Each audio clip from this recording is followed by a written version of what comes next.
My dear students, now we are in History Unit 7, Anti-Colonial Movements and the Birth of Nationalism. In this lesson, we are going to see about the nature of tribal and peasant revolts against the British, contributory factors for the outbreak of the Great Rebellion of 1857, and the subsequent changes in the British approach to governing India. Factors leading to the formation of the Indian National Congress and the perspectives of early nationalists. Divide and rule policy of the British behind the partition of Bengal and the launch of Swadeshi movement in Bengal, a background for the launch of Home Rule movement. And now we get into the lesson. Peasant and tribal resistance.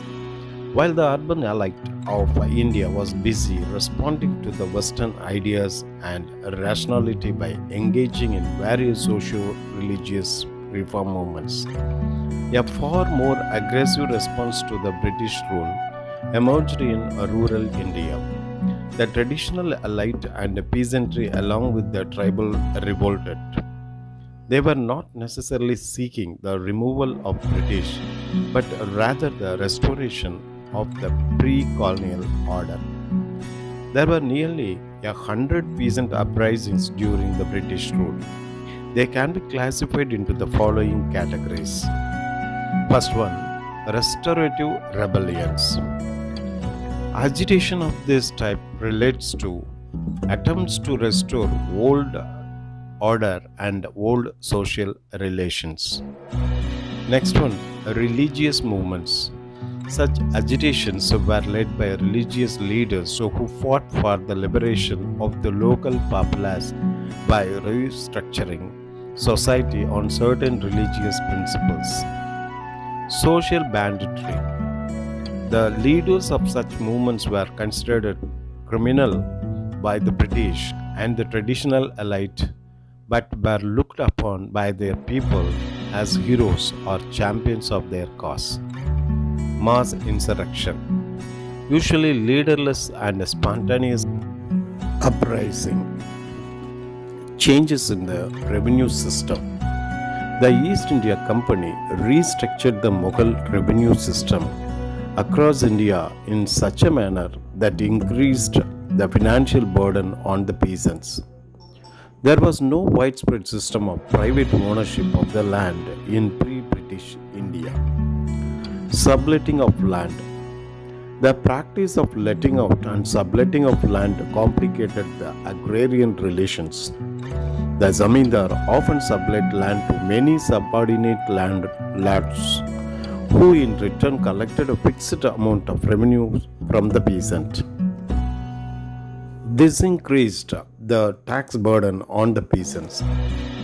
Next topic, Peasant Uprising. Peasant revolts began to erupt in the early 19th century and continued till the very end of British rule in India. Farasi movement. Farasi movement was launched by Haji Sariyatullah in 1818. After the death of Sariyatullah in 1839, the rebellion was led by his son Dudu Mian, who called upon the peasants not to pay tax. It gained popularity on the simple doctrine that land and all wealth should be equally enjoyed by the common folk. The Dudu Mian laid emphasis on the egalitarian nature of religion and declared that land belongs to God, and the collecting rent or levying taxes on it was therefore against divine law. Large numbers of peasants were mobilized through a network of village organization. After the death of Dudu Mian in 1862, he was revived in the 1870s by No Mian. Wahhabi Rebellion in Barasat. The Wahabi Rebellion was an anti-imperial and anti-landlord movement. It originated in and around 1827 in the Barasat region of Bengal. It was led by an Islamic preacher, Titu Mir, who was deeply influenced by the Wahhabi teachings. He became an influential figure among the predominantly Muslim peasantry oppressed under the coercive zamindari system. Tribal uprising. Under colonial rule for the first time in Indian history, government claimed a direct proprietary right over forests. The British rule and its encouragement of commercialization of forests led to the disintegration of the traditional tribal system. It encouraged the incursion of the tribal areas by the non-tribal people such as money lenders, traders, land grabbers, and contractors. This led to the widespread loss of Adivasi land and their displacement from their traditional habitats.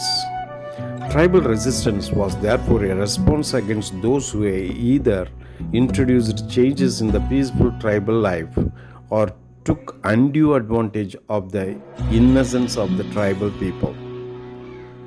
Cold Revolt. One major tribal revolt, the Cold Uprising of 1831 to 32, took place in Chota Nagpur and the Singhbhum region of present-day Jharkhand and Odisha. Under the leadership of Bindrai and Singrai, the Raja of Chota Nagpur had leased out to moneylenders the job of revenue collection. The usury of forcible eviction of tribals from their land led to the resentment of Kols. The initial protests and the resistant Kols was in the form of plunder, arson and attacks on the properties of outsiders. This was followed by the killing of money lenders and merchants.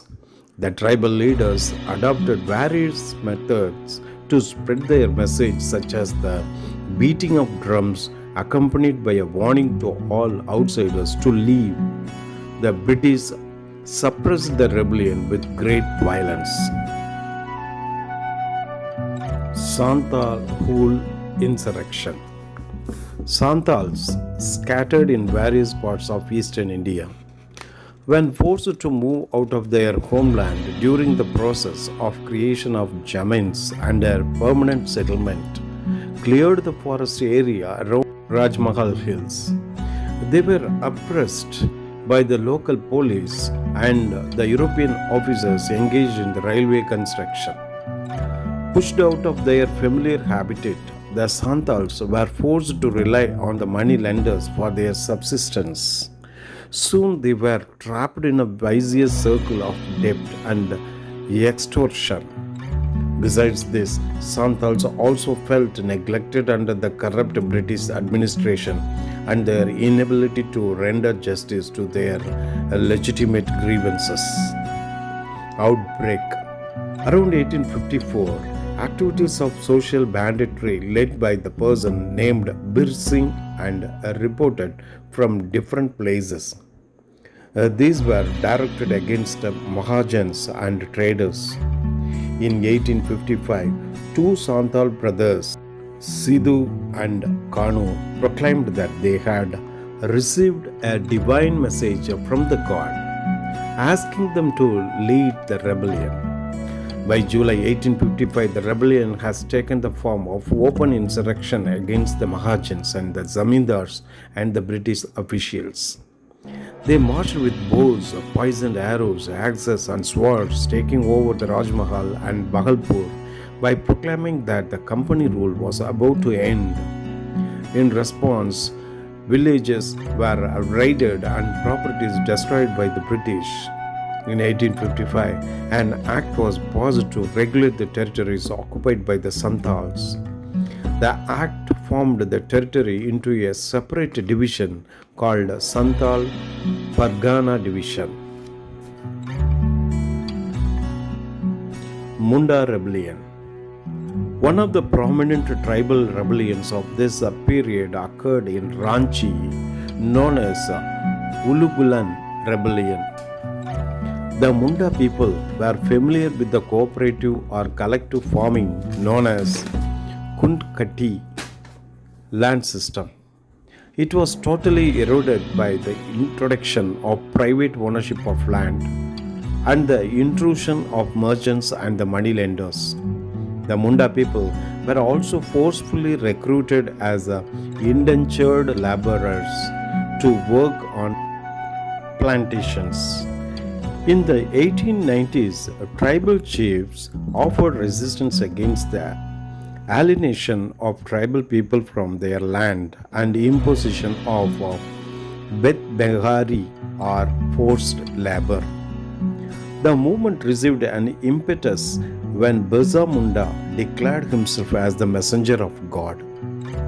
Birsa claimed that he had prophecy and promised supernatural solutions to the problems of Munda people, and the establishment of the Munda leaders utilized the cult of Birsa Munda to recruit more people to their cause. A series of night meetings were held and a revolt was planned. On the Christmas Day of 1889, they resorted to violence. Buildings were burned down and arrows were shot at Christian missionaries and Munda Christian converts. Soon police stations and government officials were attacked. Similar attacks were carried out over the next few months. Finally, the resistance was crushed and the Birsa Munda was arrested in February 1900, who later died in jail. Birsa Munda became a folk hero who is to this day celebrated in many folk songs. The Munda Rebellion prompted the British to formulate a policy on tribal land. The Chotanagpur Tenancy Act 1908 restricted the entry of non-tribal people into the tribal land. Okay, my dear students, we will see the rest of the lesson in part 2.